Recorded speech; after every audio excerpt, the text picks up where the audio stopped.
Negan may be the most infamous survivor in the Walking Dead universe, but Dead City has slowly peeled back the layers of his complex psyche. None more haunting than the subtle revelation behind the Savior's name and the deep-rooted guilt he still carries. While Season 1 of Dead City gives us a grim look at the post-apocalyptic ruins of Manhattan, it's the emotional ruin inside Negan that hits hardest.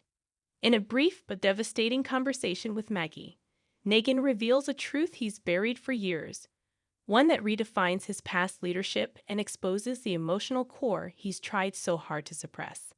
The Saviors. To fans, that name has long carried connotations of brutality, control, and intimidation. It's synonymous with Negan's iron-fisted rule, barbed wire-wrapped justice, and a reign built on fear and violence.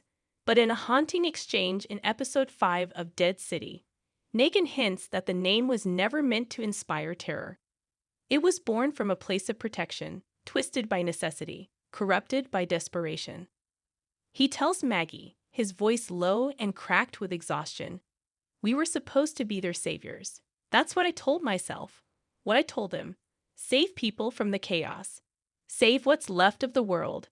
In that moment, the performative villain slips away, revealing the broken idealist underneath. The saviors were not initially an army. They were survivors bound by the illusion that they could bring order back to a crumbling society. Negan's confession lands like a gut punch because it reframes every horrific act committed under his rule. What we once saw as domination, Negan now frames as protection gone too far. He admits that as the world grew more violent, so did his methods. "You can't build anything without control," he says.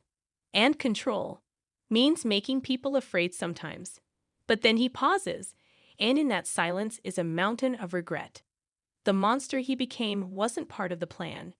It was the cost of survival, a price paid in blood. And the currency was always other people's lives. What's particularly painful about this moment is how it's delivered not as an excuse, but as a confession. Negan doesn't ask for forgiveness. He doesn't expect it.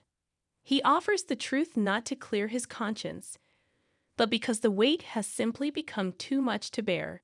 His voice breaks when he says, "They believed in me, and I failed every damn one of them."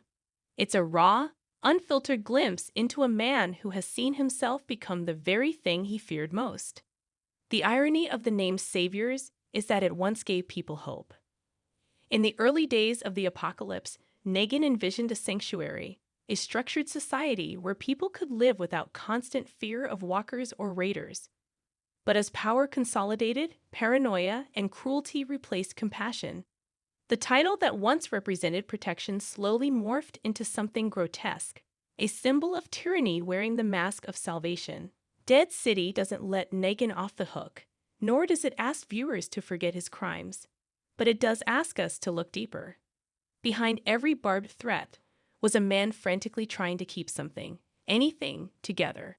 And in doing so, he lost the very thing he set out to save, his humanity.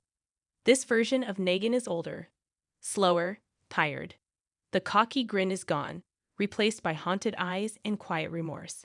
When he looks at Maggie, it's with full awareness of the pain he caused, not just to her, but to everyone he ever led astray. He knows he's not the hero of this story. But in his quiet admission, there's a flicker of what he could have been if things had gone differently. The Savior's name carries more weight now than ever before, not as a banner of strength, but as a bitter reminder of failed ideals. Negan, once a man with a bat and a god complex, is now just a man. Flawed, grieving, and brutally self-aware. His saddest confession isn't just that he failed others. It's that in trying to save the world, he forgot how to save himself. And yet, the complexity of that confession does something remarkable. It humanizes him. Dead City invites us to sit with the discomfort, to see Negan not as a villain or a victim, but as both. It's not a redemption arc in the traditional sense. There's no sweeping act of heroism or grand apology. There's just a man walking through the ashes of his past, trying to make sense of the wreckage. In many ways, Dead City is Negan's reckoning. And this confession, This raw, sorrowful unpacking of what saviors truly meant is its emotional epicenter. When he whispers that he never meant for it to be like this, it's not just about the past. It's a warning about how good intentions, when warped by power, can destroy more than they save. And perhaps that is the most chilling truth of all.